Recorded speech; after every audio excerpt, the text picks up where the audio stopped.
eno gye tulowooza nti tugenda nga mulowooza nti bye twagala okufuna obululu bye twagala okufuna tugenda bufuna ku ssente zaaki z'ebitongole bye tukolera.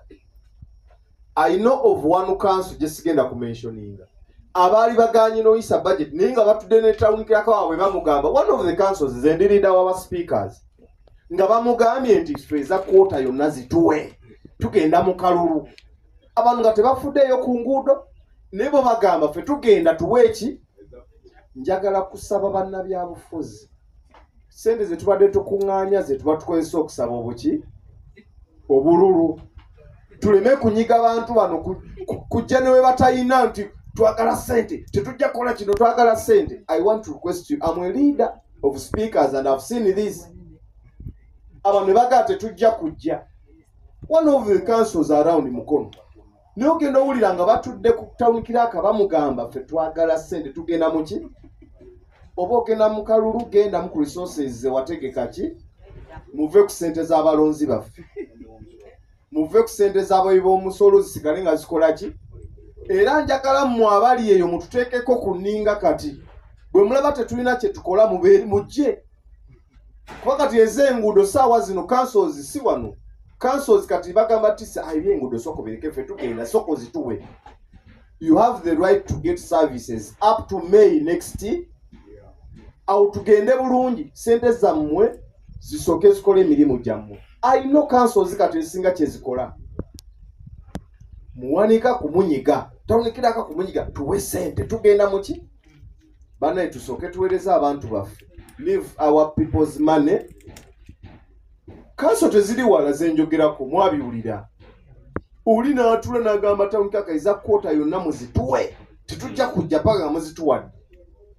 So tisi njagala bbawa bweyamu at least nze nga speaker bwe binaaba bizze wano I'm going to stand with you. Tebinaba kujja naye binaba bizze I'm going to stand with you. Don't be intimidated. Sente ze twatereka okugenda mu buluzi tebatusaasaanya ez'abalonzi tuzikole ki tuzikolemu emirimu gyabwe. Era tisi bino mbyogedde nzibudde bali amaaso yesaawa olowooze kati tuligende tuyiseemu ku nguudo abantu baleme kulooza nti tuli eno tulya ssente zaabwe tusaba bululu. Let's go and do their service. Abantu ne bajja wano okuwuliriza mmwe naye mmwe ne mujja omuntu nabeera sirias ate essebo booda n'agireetera ddala paka wano ku saa 6. Singa kale wakiri ojja oyita ayite n'emabega ne weesogga wano naye muntu n'ajjira ddala bw'ati ng'ayagala emutuusize ddala wano aveeko tumulabe nti atuuse ku 6. I know you are in public. On behalf of my indisciplined colleagues who lack the decorum, bane nsaba kubeetondera basebo ne bannyabo. Saba mutwale obusaasizi, mutuwe obusaasizi. Tukola n'abantu naye tetukebera mitima. Beetondera bannange. Manyi kye kitegeeza okujja wano ku ssaawa 2 bwe ojjiddeko nga tebakola ki tebaliiwo. Mutusonyiwe. Temukoma kujja kubanga mwe mutuwaniridde. Naye njagala kuteekenga caution eri bakulembeze bannange naddala kati abanoonya ekisanja ekirala. Amaanyi mugatadde nnyo mu kunoonya ekisanja ekirala, mu kunoonya ebinaabayisaawo tiketi na biki ne ssente na biki, ne mwerabira nti mukyalina obuvunaanyizibwa bw'abantu paka mu mwezi gw'okutaano omwaka okukola ki. Whoever wants to continue weereza eno nga neeri okola ki. We are all busy. Naye temuva kuvunaanyizibwa bw'abantu ku nsonga ezitaliimu. One of the members was sending me WhatsApp messages here. I will forward them to the chairperson of the committee. Nga muntu ali mu kusaaga buki busaasi. And I cannot tolerate this. Simanyi mwagala mbalere kufaanana kutya. Bwe mbatuusiza bannange kati ne bwe twawukana. Kubanga mbawaniridde emyaka emeka. Si kyangu waliwo emitwe wano lwebuunya waliwo emitwe wano nga nange neewuunya okuba nga njimaniginze paka emyaka gino. Mute mwaliwo wano ne mumwalaba ku buteeri ono ne Latifu mu kino kisanja we bakkake abo ikwe joko. So please njagala tuwete mu budde obuki kubanga ekiro kiri nti abamu tteeka tulina okweta abamu temugenda kukomawo kubanga mwevuganya bameka era omu yagenda okujja. Kyasanku is not here. My former chief whip, I'm saying former. Eno jeni nze na stamp. Wano lwekera ku machani ngambo bangende ku 5 nene kubirako.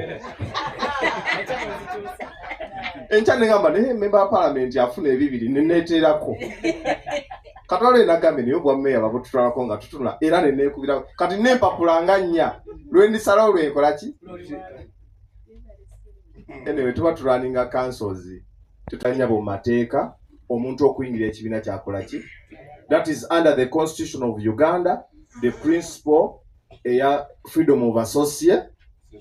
So as I speak now, I freely, enthusiastically and happily associate with the Democratic Front as my party.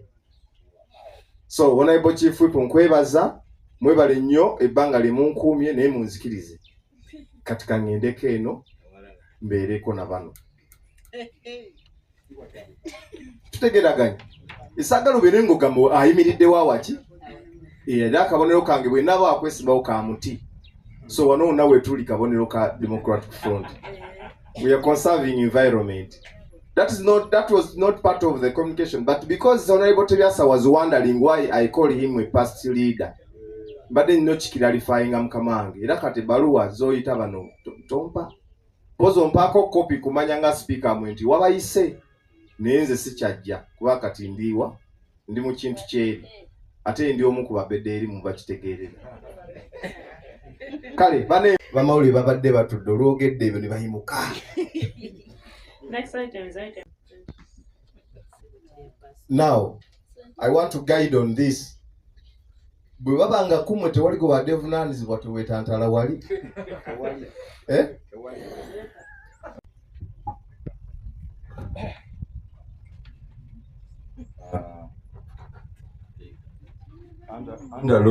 Under rule 21, Mr. Speaker, etuwomwaganya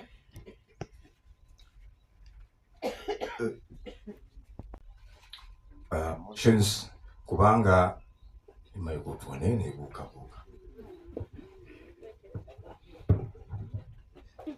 Mr. Speaker, I'm standing on the podium and I'm proposing, if possible, kubanga already honorable member wano omu ya reasons matter ya amendment under amendment of a motion. I'm proposing if we can alter and we put this item number 4, probably the last item, kubanga mukama wange musubira okubanga jesaawa yonna okutuuka mu kifo kino. Abadde alina obuvunaanyizibwa bwakeddeko bamusuubira nti agenda kujja. Si y'omu ku ba JMC bwe badde bogerako abatagenda beerawo leero. Musuubira okujja oba vice okuba ng'atuuka wano. Olwekyo badde nsaba okkirize under rule 21 tuutalingemuko ku order paper item efuuke second last before you adjourn. I beg to submit. Scheduling council weewaawo waliwo changes mu nnaku kyensuubira nti vice chairperson nga leader of council business yalimu nandirowoozezza nti council yabadde ey'okutandika essaawa 3 tusuubira nti ssaawa zino council yandibadde ewedde naye olw'okuba nti nno tutandise leeti singa ssentebe oba vice chairman abadde wakubeera mu council nandirowoozezza nti tezandiweze essaawa 6 nga tannatuuka nga bwe kwabadde okusaba kwange ssebo speaker nze nandisabye nti item eno tudeleting endeleting, we just don't add or insert, we just delete. Let us hear any new submission on the same matter, but for me, I'm seeking your indulgence on this matter. So kati Bwana Buster yegeziwaza mbwaki, because that was a motion by him. Next time, let's learn to make communication. Let's improve on communication. Can we now proceed? We are altering it. We are altering it. Because the person of the committee, or in his or her absence, another member of the committee shall propose a motion that the report of the committee be received by the council and that the recommendations therein be adopted. Honorable Speaker, nyimiridde wano ku lwa ssentebe wange owa Committee ya Works and Security, Honorable Kiyimba Moses, Honorable Kiyimba Fred atasobodde kubeerawo. So Honorable Speaker, nzikiriza ntebolinge report eno kusoma report, njagala okubategeeza nti Honorable Kasirye Drake ali admitted wali ku ddwaliro e Nakabago. Era Honorable Speaker, nzikiriza nyongera okutegeeza nti olunaku lw'enkya tugenda kulonda kalulu k'abavubuka ku byalo. The Council. On 29th May 2025, the Works and Security Committee that sat at Mukono Central Division Gardens came up with the following recommendations to this Honorable Council. During the committee session, members expressed their concern and sympathies of the four lives lost when a trailer knocked them dead and injured nine.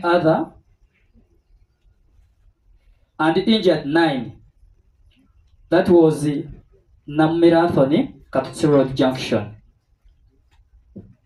The committee recommends that the roadside vendors in the area must be evacuated immediately and also request the Ministry of Works and Transport to erect roadside rail barriers at the corner as a safety measure through a formal request by the municipal town clerk. Mr. Speaker, I request that this recommendation be received and adopted as a council resolution. I beg to move.